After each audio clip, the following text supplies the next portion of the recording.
प्रिय छात्रों, निर्माण आईएएस संस्थान यूपीएससी 2023 व 2024 के प्रीलिम्स परीक्षा को ध्यान में रखते हुए आप सबके लिए बहुविकल्पीय प्रश्न उत्तर श्रृंखला लेकर आ रही है, जो प्रतिदिन के समसामयिक प्रश्नों के साथ सामान्य अध्ययन के अलग अलग विषयों संबंधी बहुविकल्पीय प्रश्नों को कवर करेगा। ये कार्यक्रम प्रतिदिन शाम 8 बजे हमारे YouTube चैनल पर प्रसारित किया जाएगा। आप अपने अनुभव और सुझाव हमें कमेंट बॉक्स के माध्यम से भेज सकते हैं। नमस्कार, निर्माण आईएएस की इस एमसीक्यू सीरीज में आप सभी लोगों का स्वागत है और मैं विश्वजीत तिवारी इस एमसीक्यू सीरीज के माध्यम से आप लोगों को पिछले एक साल का करंट अफेयर, इंडिया और वर्ल्ड की मैपिंग और उसके साथ साथ इलिमिनेशन टेक्निक बताता हूं। तो इस सेशन में इलिमिनेशन टेक्निक कुछ महत्वपूर्ण होने वाले हैं, तो आइए इस सेशन को शुरू करते हैं। हमारा आज का पहला क्वेश्चन आनुवांशिक रूप से संशोधित फसलों के लाभ है। ये प्रश्न है, जो जीएम फसल होते हैं उनके जेनेटिकली मॉडिफाइड जो फसल्स होते हैं उनके क्या लाभ हैं, उन फसलों के क्या लाभ हैं। देखिए, पहला है कि फसलों की पोषक सामग्री को विभिन्न अनुपातों में बदला जा सकता है। पहला स्टेटमेंट ये है। सेकंड, भोजन की उपयोग एवं भंडारित होने की अवधि मतलब सेल्फ लाइफ को की प्राकृतिक गुणवत्ता को बनाए रखते हुए बढ़ाया जा सकता है। थर्ड स्टेटमेंट है, आनुवांशिक रूप से संशोधित फसलों से कोई बीज उत्पन्न नहीं होता। यहां पर एक निगेटिव स्टेटमेंट है। चौथा, रोग और सूखे प्रतिरोधी पौधे का उत्पादन किया जा सकता है, इसके लिए कम पर्यावरणीय संसाधनों की आवश्यकता होती है। अब यहां पर देखिएगा, इन सभी में सकता लिखा गया है। सकता है जहां होता है उसका मतलब है कि संभावना है। दुनिया में मैक्सिमम चेंज पॉसिबल है। ऐसा नहीं कह सकते कि आज यह चीजें नहीं हो रही है तो कल ये नहीं होगी। आज से कुछ साल पहले हम यह उम्मीद नहीं करते थे, आज से 4 या 5 दशक पहले, कि एक व्यक्ति इंडिया में बैठ करके और अमेरिका में कॉल पे बात कर सकता है। कॉल पे बात करना तो छोड़ो, अब वीडियो कॉल पे सामने बात कर सकता है। यह तो कभी सोचा भी नहीं जा सकता था, लेकिन संभव हुआ। तो इसका मतलब जब भी संभावना वाला स्टेटमेंट होता है, जैसे कि सकता है, किया गया होगा, ऐसे जो स्टेटमेंट होते हैं जिसमें पॉसिबिलिटी दिखती है, ऐसे स्टेटमेंट मैक्सिमम केस में सही होते हैं। ठीक है। अब यह स्टेटमेंट कह रहा है कि आनुवांशिक जो जीएम क्रॉप है उनके क्या लाभ हैं। भाई, जीएम क्रॉप के बहुत सारे लाभ हैं, बहुत सारे लाभ हैं।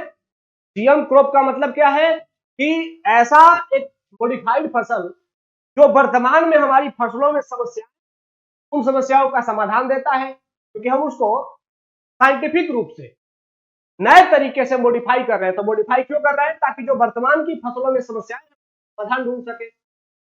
तो पूछ रहा है कि उसके लाभ क्या है, और ये सभी जो लाभ बताए गए हैं वो संभावना वाले, किया जा सकता है। अरे भाई, सकता तो सब कुछ है, क्योंकि जेनेटिकली मॉडिफाइड फसल क्या होते हैं, उसमें दो विभिन्न प्रजाति के जीवों के जीवों के जो जीन होते हैं वो उसमें शामिल किए जाते हैं। तो वो जो जीन होते हैं वो वर्तमान की समस्याओं का समाधान ढूंढ सकते हैं। आज की वर्तमान की समस्या का समाधान ढूंढा, कल कोई और समस्या आ गई तो उसके समाधान के लिए किसी दूसरे जीव का उसमें जीनोम डाल दिया गया। तो ऐसे कुछ भी पॉसिबल है, हो सकता है ना, ऐसा सोचा जा सकता है।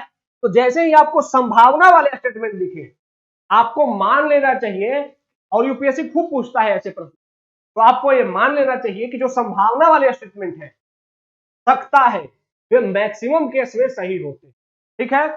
अब यहां पर तीसरे स्टेटमेंट को, आनुवांशिक रूप से संशोधित फसलों में कोई बीज उत्पन्न नहीं होता, कह रहा है कोई बीज ही नहीं होता आनुवांशिक रूप से।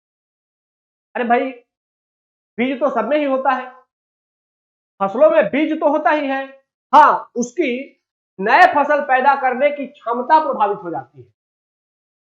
आनुवांशिक रूप से जिन फसलों को मॉडिफाई किया जाता है, कोई भी तो फिर, जैसे आनुवांशिक फसल है, कोई कपास की फसल है, भारत में बीटी कपास, बीटी बैगन इंट्रोड्यूस किया गया है। तो वो जो बीटी कपास, बीटी बैगन है, अगले सीजन में भी तो बोया जाता है। हर बार लेबोरेटरी से बीज पैदा करके तो भेजा जाता है। हाँ, लेकिन हो सकता है कि अगले सीजन में वह गुणवत्तापूर्ण फसल नहीं दे सके, ठीक है।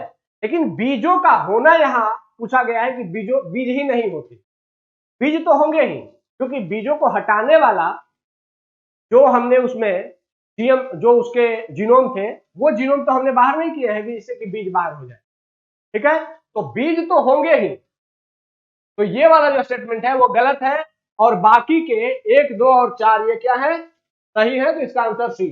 अब मैं आप लोगों को बताना चाहता हूं कि यूपीएससी ऐसे लगातार, मैंने देखा है कि इवन 100 में से 8 से 10 क्वेश्चन ऐसे ही होते हैं जिसमें सिर्फ संभावना दी होती है और उसमें चारों के चारों ऑप्शन सही होते हैं। लेकिन हमें डर लगता है क्योंकि वो ऑप्शन हम पढ़े नहीं होते हैं, या हमें रिस्क लेने में डर लगता है। तो रिस्क लेना है, खुल करके रिस्क लेना है, लापरवाह रिस्क नहीं लेना है, समझदारी भरा रिस्क लेना है। जब लेकिन संभावना वाली बात हो, सकता है, सकता है, सकता है, संभावना वाली बात हो, तो वहां पर रिस्क लेना चाहिए, क्योंकि मैक्सिमम केस में ये क्या होंगे, ठीक है। आइए आगे बढ़ते हैं। यहां देखिए, अब यहां पर भी एक स्टेटमेंट है, भौगोलिक सूचना प्रणाली के क्या लाभ है।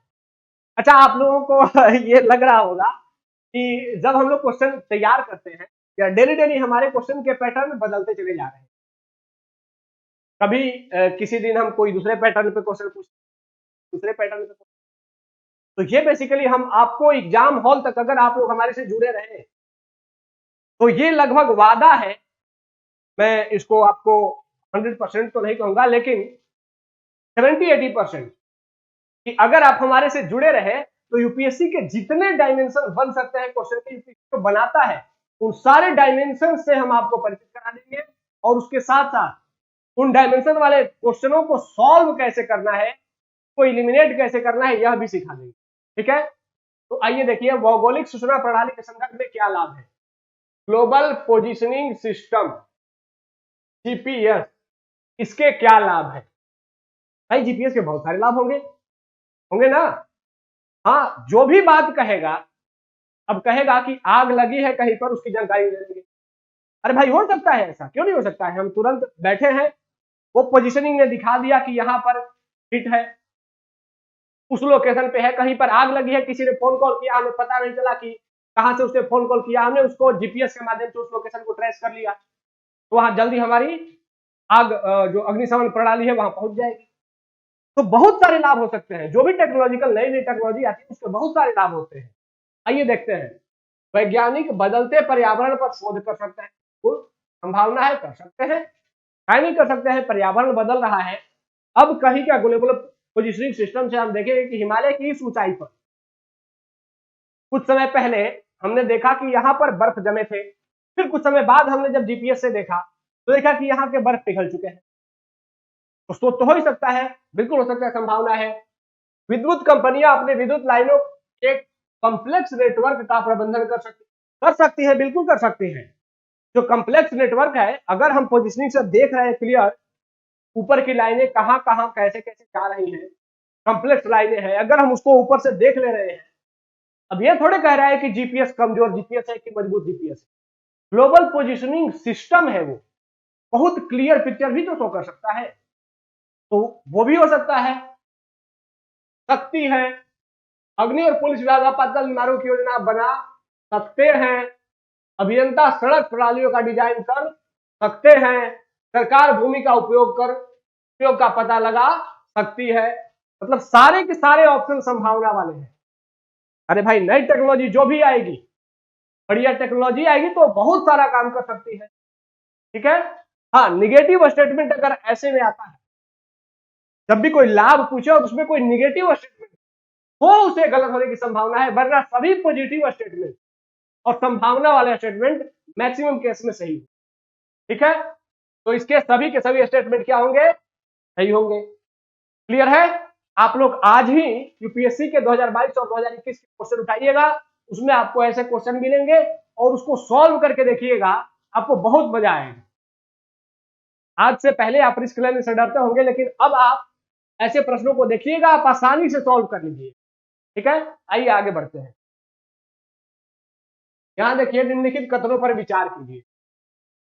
ऐसे भी ऐसे भी प्रश्न पूछे जाते हैं जो आपकी हवा टाइट कर दे। आइए देखते हैं। International Peace Research Institute SIPRI द्वारा जारी एक अध्ययन के अनुसार आत्मनिर्भर हथियार उत्पादन क्षमताओं में 12 इंडो पैसिफिक देशों में भारत चौथे स्थान पर है। अब 2022 में अक्टूबर में सिप्री का रिपोर्ट आया। आप लोग अगर एग्जाम के लिए जा रहे हैं 2023 के प्रीलिम्स के लिए, तो अक्टूबर में सिप्री की रिपोर्ट आई है और बहुत महत्वपूर्ण रिपोर्ट है। भारत के लिए विशेष रूप से महत्वपूर्ण है क्योंकि भारत दुनिया के बड़े हथियार आयातक देशों में से एक है। भारत अब हथियार को निर्यात भी करने लगा है। साथ ही भारत के सीमाओं पर अक्सर तनाव बना रहता है, कभी चाइना से तनाव, कभी पाकिस्तान से तनाव। तो ऐसे में भारत के लिए जो हथियार क्षेत्र है यह बड़ा ही खुशी और चर्चा का विषय रहता है। तो इसके संदर्भ में अगर कोई रिपोर्ट आती है तो वो आपको पता होनी चाहिए, और सिप्री एक बड़ा रिपोर्ट देती है। स्टॉकहोम, ठीक है, स्टॉकहोम से खैर ठीक है, आगे आते हैं। तो भारत चौथा स्थान रखता है, पहला स्टेटमेंट। दूसरा, इस अध्ययन में प्रत्येक देश में आत्मनिर्भरता के 4 संकेतक, अब यहां दिया गया है 4 संकेतक, ठीक है। आत्मनिर्भरता के कितने संकेतक? 4 संकेतक का इस्तेमाल किया गया है। पहला, हथियारों की खरीद। दूसरा, शस्त्र उद्योग। तीसरा, शस्त्र उद्योग एवं मानव रहित समुद्री वाहन। तीसरा, ड्रोन। और चौथा है क्षेपास्त्र। तीसरा, Stockholm International Peace Research Institute, ठीक हो, सिप्री, संयुक्त राष्ट्र संगठन के अंतर्गत कार्य करने वाला एक निकाय है। अब यहां पर देखिए, कह रहा है कि यह किसके अंतर्गत काम करता है? संयुक्त राष्ट्र के अंतर्गत काम करता है। देखिए, मैंने जहां जहां मुझे लगा था कि ये संभावित गलत हो सकते हैं, निश्चित तथ्य दिया गया है, वहां मैंने हाईलाइट कर दिया है। अब मुझे अपनी पढ़ाई के अनुसार जितना पता है उसके अनुसार अब मैं पूरी लाइन में नहीं पढ़ूंगा। अब मैं सिर्फ यहां देखूंगा क्या भारत चौथे स्थान पर है, क्या 4 संकेतक है, क्या संयुक्त राष्ट्र के अधीन आता है, सिर्फ इन तीनों पे सोचूंगा। तो आपको भी अपने पेन का मैक्सिमम यूज करना है अपने आंसर शीट पे, ठीक है, अपने कॉपी पे, सॉरी। तो यहां पे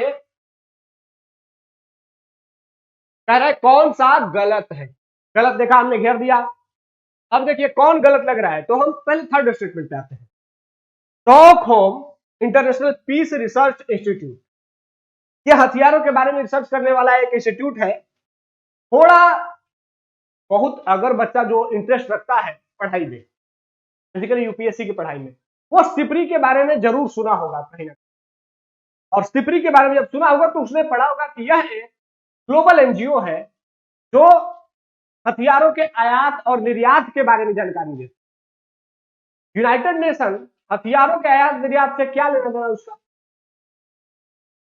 हाँ, कोई बड़ा अगर केमिकल हथियार है या फिर बायोलॉजिकल वीपन है या फिर कोई न्यूक्लियर वीपन है, तो उसके बारे में यूनाइटेड नेशन के हो सकते हैं कोई कंसर्न हो सकते हैं। लेकिन इसके लिए भी जो ऑर्गेनाइजेशंस हैं, चाहे वो ऑस्ट्रेलियन ग्रुप हो, चाहे एमटीसीआर हो, ये सभी, ये लोग भी तो यूनाइटेड नेशन से बाहर के ही ऑर्गेनाइजेशन है। बेसिकली ये सभी एनजीओ हैं। तो यहां पर क्या, जैसे ही बोला कि संयुक्त राष्ट्र संगठन के अंतर्गत आता है, तो तुरंत ये क्या हो जाएगा? गलत हो जाएगा। अब आप लोगों के लिए टास्क है कि संयुक्त राष्ट्र संगठन के अंतर्गत जितने ऑर्गेनाइजेशन आते हैं, 15 या 18 हैं, आप लोग जाकर के गूगल सर्च करके उन 18 हो या जो भी है नंबर, उन ऑर्गेनाइजेशंस का नाम एक बार जरूर देख लेंगे, ठीक है। तो आपको पता लग जाएगा कि जो संयुक्त राष्ट्र के ऑर्गेनाइजेशंस होते हैं वो काफी क्रूशियल मैटर पे होते हैं। वे ऐसे हथियारों के आयात निर्यात या फिर जो कि आउट ऑफ कंटेक्स्ट टाइप की होती हैं चीजें, जो दुनिया के लिए अति महत्वपूर्ण नहीं है, उन सब मुद्दों से वो बाहर की संगठन नहीं है, ठीक है। तो ये तो गलत हो गया। तीसरा जैसे ही गलत हुआ, इसका मतलब है कि ये वाला ऑप्शन नहीं होगा, क्योंकि इसमें 3 नहीं है और गलत पूछा गया। यहां पर जरूर ध्यान रखें, गलत और सही को जरूर घेर देना। चलिए अब आते हैं सेकंड पे।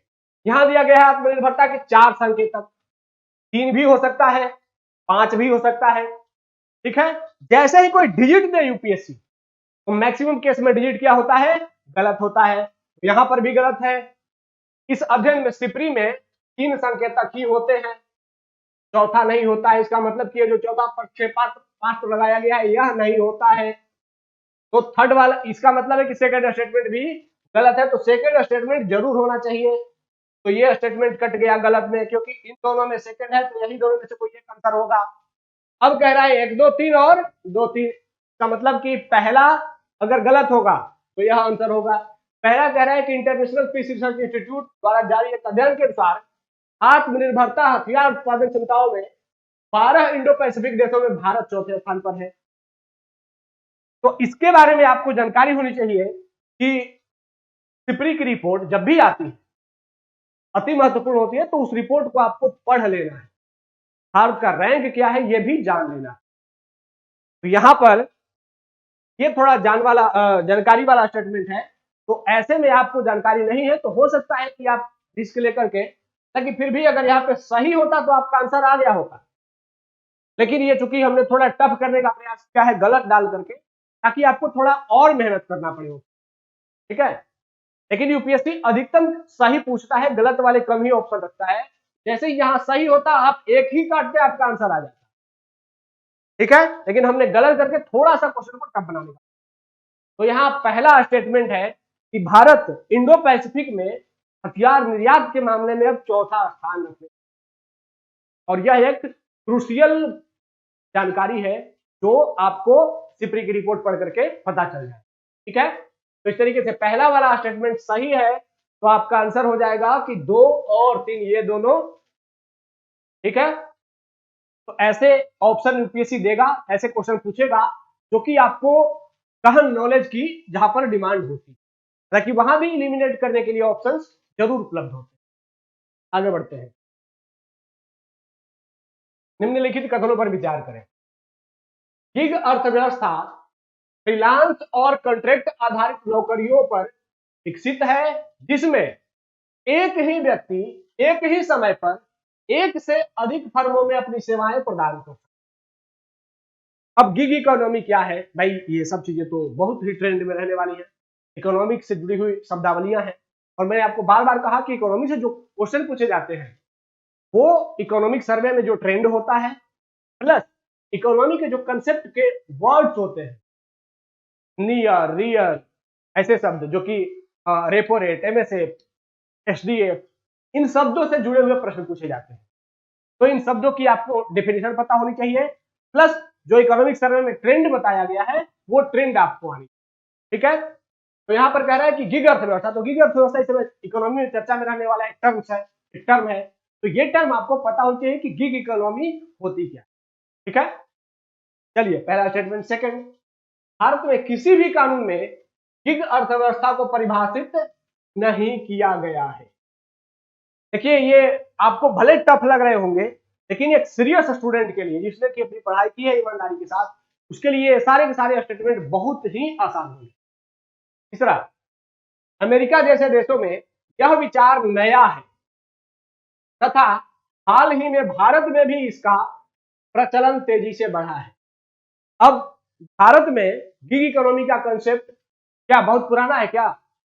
हाल ही में आया है गिग इकोनॉमी का कंसेप्ट भारत में काफी लेकिन बढ़ा बहुत तेजी से, ठीक है। चौथा, महिलाओं के लिए गिग अर्थव्यवस्था को अधिक लाभदायक नहीं माना गया है, निगेटिव सेंटेंस, और कह रहा है उपयुक्त कथनों में से कौन सा सही है।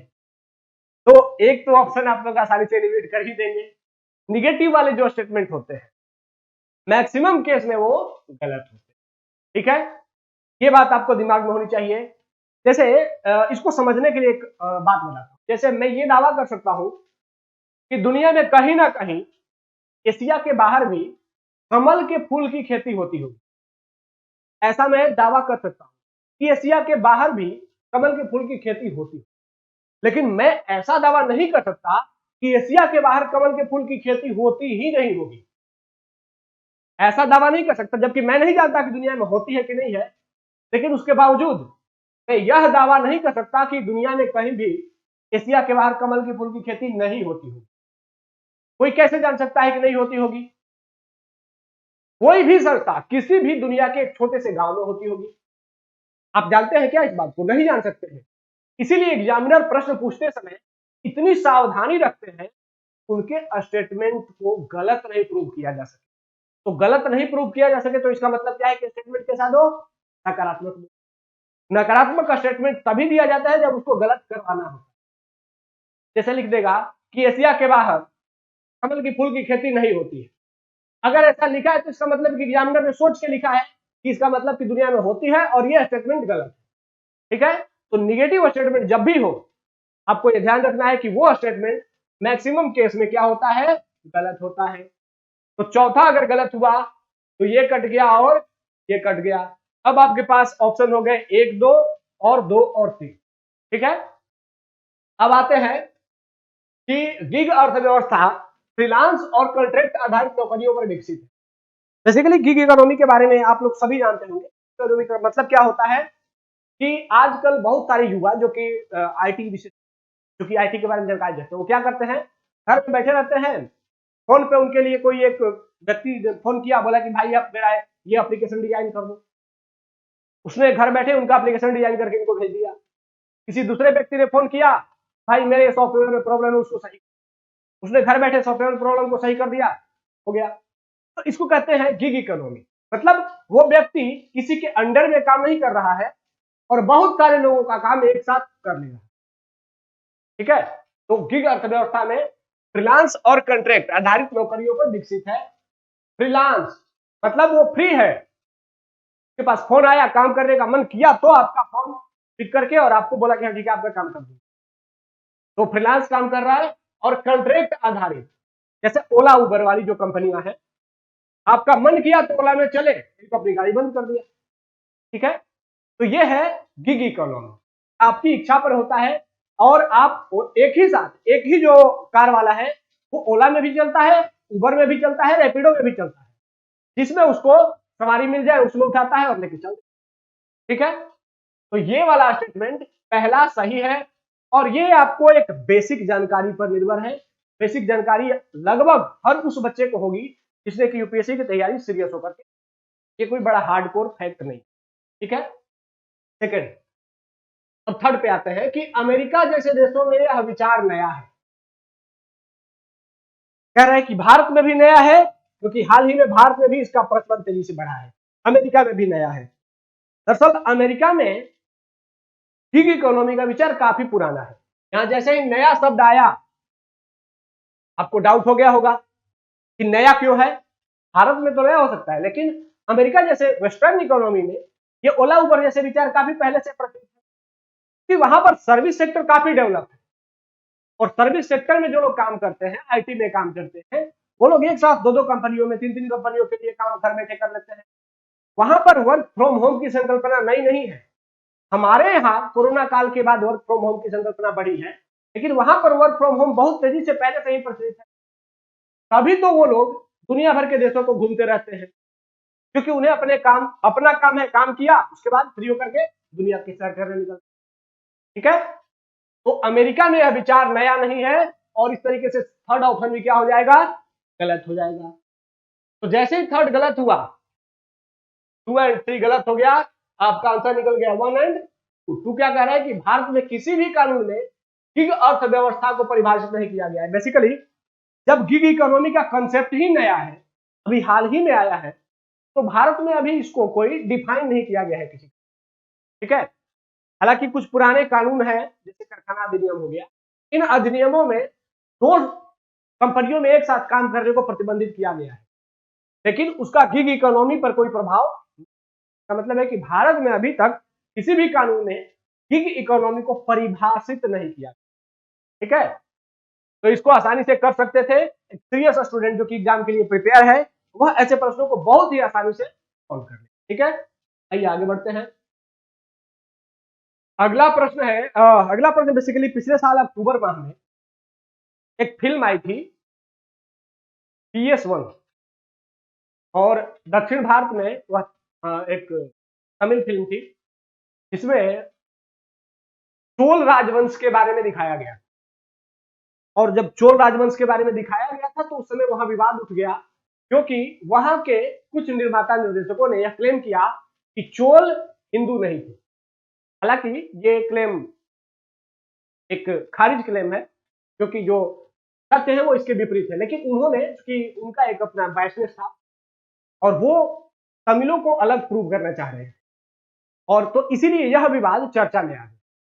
इसी के संदर्भ में चोलों की भूमिका क्वेश्चन पूछे जाने के लिए महत्वपूर्ण हो जाती है, और यूपीएससी की निगाह भी, यूपीएससी के जो मेंबर्स हैं वो भी ऐसे न्यूज से अपडेट हो ही रहे हैं। ठीक है, तो इसीलिए यह प्रश्न आपसे पूछा गया है। भक्ति के विकास में तमिल संतों, शैव अलवार और वैष्णव नयनार संतों की महत्वपूर्ण भूमिका थी। राजराज चोल ने गंगा विजय, यहाँ पर राजराज चोल हाईलाइट हो, ने गंगा विजय के उपरांत गंगा कोंड की उपाधि धारण की तथा गंगा नदी के जल को दक्षिण भारत में। थर्ड, चोलों की प्रारंभिक राजधानी कुहार थी, बाद में तंजौर एंड और गंगईकोंड चोलपुरम भी इनकी राजधानियां बनी। पूछ रहा है कि उपयुक्त कथनों में से कौन सा गलत है। अब इतिहास का यह प्रश्न है, और इतिहास के जो आर्ट एंड कल्चर वाले क्वेश्चन हो वहां पर आपका नॉलेज ही महत्वपूर्ण हो। ठीक है, वहां पर आपको इलिमिनेशन टेक्निक आता है तो आप प्लेस आइडेंटिफाई कर सकते हैं कि यह गलत हो सकता है, यह गलत हो सकता है, यह गलत हो सकता है, लेकिन निश्चित रूप से यह नहीं कर सकते कि यह गलत हो जाएगा और मैं इसको इलिमिनेट करेंगे। तो हिस्ट्री के क्वेश्चन में और पॉलिटी के क्वेश्चन में यहां पर आपको अपने नॉलेज पे भरोसा करना है और मैक्सिमम नॉलेज हिस्ट्री और पॉलिटी की बढ़ाने का प्रयास। ठीक है, तो यहां देखिए कुछ जो जो पॉइंट्स मैंने हाईलाइट किए हैं आपको वही देखना है। शैव अलवार, शैव संतों को अलवार कहा जाता था कि नैनार कहा जाता, और लिखा है वैष्णव नैनार, वैष्णव संतों को अलवार कहा जाता था कि नैनार कहा जाता। देखिए प्रश्न बनाने वाला क्या करेगा, उसको तो आपसे गलत करवाना है। तो उसे पता है कि जैसे ही एक लड़का जो बहुत अधिक कॉन्शियस नहीं होगा, सीरियस नहीं होगा, वो पढ़ते समय जल्दी जल्दी पढ़ के निकल जाएगा। भक्ति के विकास में तमिल संतों, शैव अलवार और वैष्णव नैनार संतों की महत्वपूर्ण भूमिका थी। अब वो सोचेगा नहीं, वो तो सोचेगा कि हाँ दक्षिण भारत में अलवार नैनार थे और वो शैव और वैष्णव थे, वो दिमाग में आया ही नहीं उसके यहाँ पर रुकना भी है। लेकिन ये दोनों के दोनों स्टेटमेंट क्या है, गलत है। ठीक है, दोनों उलट दिया गया है एक दूसरे से। शैव नैनार होते हैं और वैष्णव अलवार होते हैं। तो यहां पर आपको रुकना है। सेकंड, राजराज चोल ने गंगा विजय के उपरांत गंगईकोंड चोल की उपाधि धारण की। अब वो नाम है, निश्चित है कि राजराज चोल ने ही उपाधि धारण की, तो राजराज चोल की जगह पे कोई और भी हो सकता है। हो सकता है, बिल्कुल हो सकता है। तो वो है राजेंद्र चोल। ठीक है, राजेंद्र चोल ने गंगा विजय के उपरांत गंगईकोंड की उपाधि धारण की। तो इस तरीके से सेकंड ऑप्शन भी गलत हो जाता। अब थर्ड में क्या है कि चोलों की प्रारंभिक राजधानी पुहार थी, उसको कहीं कहीं पर फमपुहार कहा गया है, बाद में फिर कावेरीपत्तनम बना। ये जो प्राचीन चोल थे, जो अशोक कालीन चोल थे, मौर्य कालीन चोल थे, उनकी बात की जा रही है। तो उनकी प्रारंभिक राजधानी पुहार थी, और ये सही स्टेटमेंट है। बाद में तंजौर और गंगईकोंड चोलपुरम भी उनकी राजधानियां बनी। बेसिकली जब राजेंद्र चोल ने गंगा विजय की तो एक नगर की स्थापना की, गंगईकोंड चोलपुरम, और उसी नगर को फिर अपनी राजधानी बना दी। तो इसीलिए ये भी इनकी राजधानियां बनी। तो यह स्टेटमेंट सही है। तो गलत कौन सा है, पहला और दूसरा। तो इसका आंसर हो जाएगा ये। बेसिकली इस प्रश्न को शामिल करके हम ये आपको बताना चाह रहे हैं कि इतिहास के प्रश्नों को पढ़ते समय हो सकता है कि थोड़ी सावधानी रख के आप इतिहास का कोई कठिन प्रश्न भी सॉल्व कर लें। मैं ये दावा नहीं कर रहा हूं कि यहां पर आपका एलिमिनेशन बार बार काम आएगा, लेकिन हो सकता है कि एग्जामिनर आपको इतिहास के क्वेश्चन में भी छोटा सा लिंक दे दे और आप उसको करके सही हो जाए। लेकिन इतिहास और राज्य व्यवस्था, पॉलिटी, इन दोनों में आपको अपने नॉलेज को जितना बढ़ा सकते हैं उतना बढ़ाइए, बहुत महत्वपूर्ण होता है। तो ठीक है, ऐसे प्रश्नों में रुकना जरूर है, थोड़ा ट्रिक काम कर जाएगा कभी। अगर आप बार बार की पॉइंट्स पर पकड़ने की आदत डाल चुके हैं, की पॉइंट को देखते ही घेरने की आदत डाल चुके हैं, तो आप इतिहास के प्रश्नों को भी सही करने की स्थिति में। ठीक है, आइए आगे बढ़ते। अगला ये प्रश्न है, ये बेसिकली यूपीएससी का प्रश्न है जो कि 2021 में पूछा गया है और आपको पता ही है कि हम एक यूपीएससी के पीवाईक्यू को भी शामिल करते हैं ताकि आप लोगों को यूपीएससी के क्वेश्चन के माध्यम से पूछे जाने वाली प्रवृत्ति को एक्सप्लेन कर सकें। ठीक है, तो आइए देखते हैं। प्रश्न है, सड़क प्रकाश व्यवस्था के संदर्भ में सोडियम बत्तियां एलईडी बत्तियों से किस तरह भिन्न है। अब अगर जैसे ही किसी स्टूडेंट ने इसको पढ़ा, अगर वो एक्टिव स्टूडेंट है तो वह इस प्रश्न को आसानी से सॉल्व करेगा। देखिएगा, सोडियम बत्तियां प्रकाश को 360 डिग्री में उत्पन्न करती, किंतु एलईडी बत्तियों में ऐसा नहीं। अब एक बात बताइएगा, सोडियम बत्तियां नई रिसर्च है या फिर एलईडी बत्तियां नई रिसर्च? इन दोनों में से नया कौन है, नेक्स्ट जनरेशन का कौन है? तो हम सभी जानते हैं कि सोडियम लैंप जो है, जो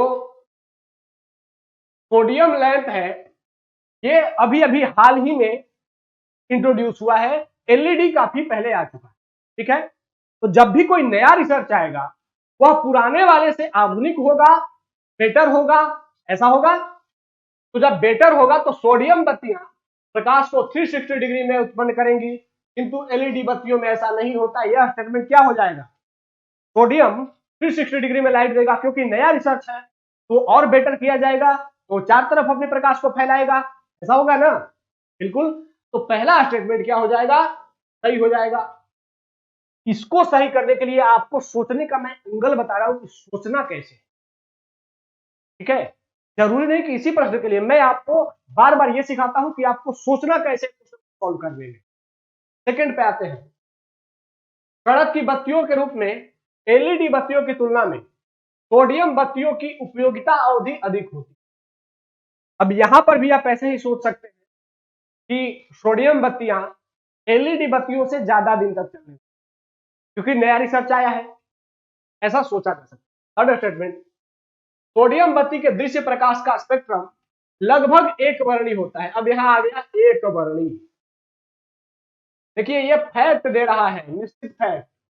सोडियम बत्ती का प्रकाश कैसा होता है, एक वर्णी, जबकि एलईडी का प्रकाश कैसा होता है, सार्थक वर्णी, मतलब बहुत अधिक रंगों वाला प्रकाश छोड़ता है। तो मैंने कहा है ना कि जब भी यूपीएससी दो फैक्टों की तुलना कराता है, क्या करता है कि दोनों को इधर उधर कर देता है। ऐसा मैंने आप लोगों को बार बार कहा है, यहां भी यूपीएससी ने ऐसा ही कर दिया है। एक वर्णी इसमें होना चाहिए था तो यूपीएससी ने इसमें डाल दिया है। इसका मतलब है कि दोनों को इधर उधर करके यूपीएससी ने इस ऑप्शन को गलत कर दिया है। जैसे ही दो स्टेटमेंट में तुलना, जैसे मैंने मान लिया कि आपको यह आता नहीं होगा, लेकिन थर्ड स्टेटमेंट पढ़ते ही आपको पता चल गया कि यहाँ दो स्टेटमेंट में तुलना कराई गई है। जैसे ही तुलना कराई गई तो ये गलत है, तो ये थर्ड अगर गलत है तो ये गलत हो गया, ये गलत हो गया और ये गलत हो गया, और कह रहा है सही उत्तर चुनिए। तो अब तो केवल एक ही बचा ही, बी। तो अब बी के बारे में सोचना ही नहीं है, बी क्या हो गया, सही आंसर हो गया ना। अब मैं ये भी कहता हूं कि आपको सोडियम लैंप के बारे में, एलईडी लैंप के बारे में आनी चाहिए, तभी आप इस प्रश्न को सही कर सकते। Basically UPSC science and tech के प्रश्न को, और मैंने साइंस टेक के प्रश्न को इसलिए ही शामिल ही किया है कि आपको दिखा सके कि साइंस टेक के प्रश्न, बच्चों में एक हवा बना रहता है कि साइंस टेक के प्रश्न को कहां से तैयार करें, कहां से साइंस टेक पढ़े। अरे भाई, आपके पढ़ के जाने से वो प्रश्न नहीं आ रहा है। वो प्रश्न आप कितना भी पढ़ के जाएंगे साइंस टेक, वहां से यूपीएससी वो प्रश्न पूछेगा ही नहीं। आपका पढ़ा हुआ और नहीं पढ़ा हुआ बहुत ज्यादा वहां मैटर नहीं करेगा। मैटर करेगा कि आप प्रेजेंस ऑफ माइंड के साथ कितने तरीके से एलिमिनेशन टेक्निक से तैयार है। यहां पर बिना जानकारी के भी इस प्रश्न को सही किया जा सकता था, क्योंकि अगर आप ये एलिमिनेशन जानते हैं कि यूपीएससी जब तुलना कराता है तो गलत देता है। तो यहां यूपीएससी ने तुलना करा करके सोडियम बत्ती में और एलईडी बत्ती में तुलना करा दिया, गलत दे दिया। इसको एक वर्णी बता दिया, जबकि इसको मल्टी कलर होना चाहिए था, मल्टी कलर्ड होना चाहिए था। तो इस तरीके से आप यूपीएससी के क्वेश्चनों को, बेसिकली साइंस टेक के क्वेश्चनों को भी आसानी से कम जानकारी के बावजूद सही कर सकते हैं। लेकिन इसका मतलब ये नहीं है कि आपको पढ़ना नहीं है। यूपीएससी के लिए साइंस टेक भी पढ़ना है, लेकिन साइंस टेक के लिए परेशान नहीं हो जाना है कि साइंस टेक पर तैयार नहीं हुआ। अरे भाई, साइंस टेक भी तैयार है आपका। अगर आपको सॉल्व करने आता है, आपको सॉल्व करना है, साइंस टेक का मास्टर नहीं बनना है।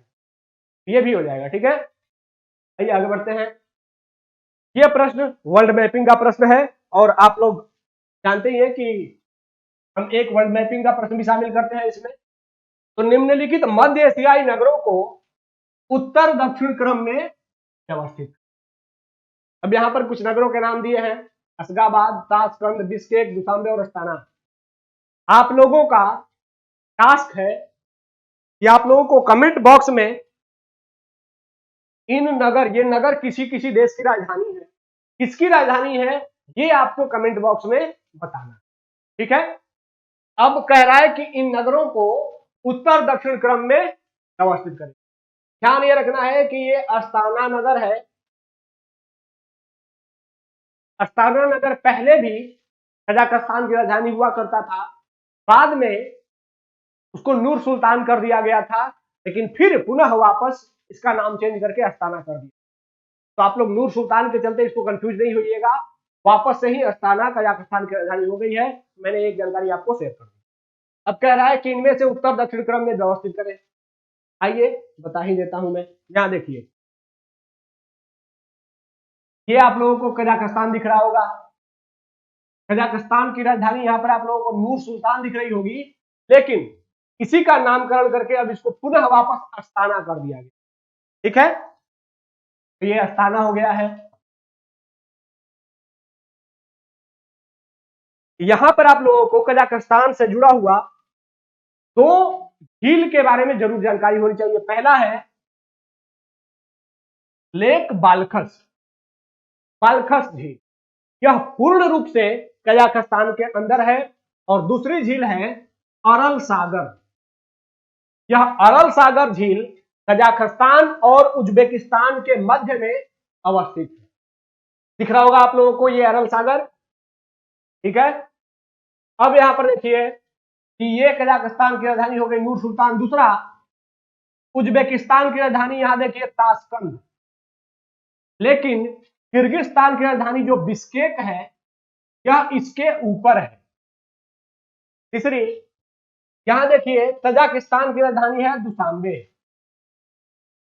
यहां तुर्कमेनिस्तान की राजधानी है अशगाबाद।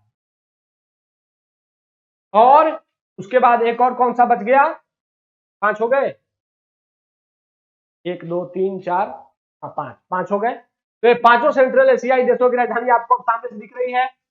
नूर सुल्तान मतलब अस्ताना, फिर उसके बाद बिश्केक, फिर उसके बाद ताशकंद, फिर उसके बाद इन दोनों में आपको दुशांबे ऊपर दिख रहा होगा और सबसे लास्ट में असद। ठीक है, तो आइए इसको देख लेते हैं। सबसे लास्ट में अशगाबाद, इसका मतलब एक सबसे लास्ट में होना चाहिए, ये गायब हो गए। और सबसे पहले क्या होना चाहिए, सबसे पहले क्या होना चाहिए यहां पर अस्ताना। अस्ताना कहां है, 5वां, तो 5वां पहले होगा, ये आंसर हो गया। ठीक है, कुछ और भी जानकारी देख लेते हैं यहां पर, उसी को थोड़ा क्लियर कर दिया गया है। अब थोड़ा कुछ क्षेत्र है जो आपको जान लेना है।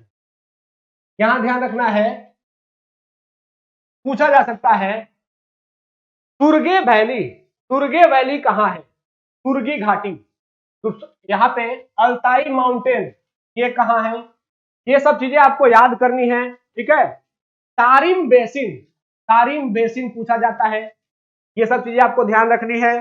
फिर पामीर प्लेट्यू यहां पर है, तो ये ध्यान रखना है। तियान शान माउंटेन है, ये सब चीजें ध्यान रखना है। कैस्पियन सी से, महत्वपूर्ण क्वेश्चन है, कैस्पियन सी से सीमा साझा करने वाले देशों का नाम आप लोग हो सकता है याद किए हो। क्वेश्चन थोड़ा चेंज करके पूछ ले कि कैस्पियन सी से सीमा साझा करने वाले मध्य एशियाई देशों का नाम बताएं। तो यहां पर मध्य एशियाई देश कौन कौन से हैं, पहला है देखिए यहां से कजाकिस्तान और दूसरा है तुर्कमेनिस्तान। ठीक है, तो ये दो देश हैं मध्य एशिया से जो कैस्पियन सी से सीमा साझा करते हैं। अब आइए आगे के क्वेश्चन पे आते हैं। ये क्वेश्चन है जो कि यूपीएससी बार बार पूछता है, भारत कुछ नगरों को दे देता है, वो पूरब से पश्चिम लगाने के लिए या उत्तर से दक्षिण लगाने के लिए, अरेंज करने के लिए पूछता है। यह प्रश्न भी वैसा है, निम्नलिखित भारतीय नगरों को पूरब से पश्चिम की ओर व्यवस्थित करना है। इसमें श्रीनगर, नई दिल्ली, जयपुर, नासिक और पणजी, ये 5 नगर दिए हैं। इन 5 नगरों के लिए पुट दिया गया है। आप लोगों को कमेंट बॉक्स में इन 5 नगरों की पूरब से पश्चिम की ओर अवस्थिति बता करके और फिर इसके सही आंसर को कमेंट में लिख देना है। बाकी मैं आप लोगों को, अगर आपका आंसर सही हुआ तो लाइक कर दूंगा और अगर गलत हुआ तो कमेंट में रिप्लाई भी जरूर करूंगा। ठीक है, तो इस तरीके से हमने आज इस सेशन को कंटिन्यू किया। अपने दोस्तों के साथ भी इस सेशन को साझा करें, ज्यादा से ज्यादा स्टूडेंट तक पहुंचाएं ताकि हमारा मनोबल भी बढ़ा रहे और हम ऐसे ही आप लोगों के लिए जी जान लगा करके मेहनत करते रहें। हमारे से जुड़ने के लिए धन्यवाद। जय हिंद।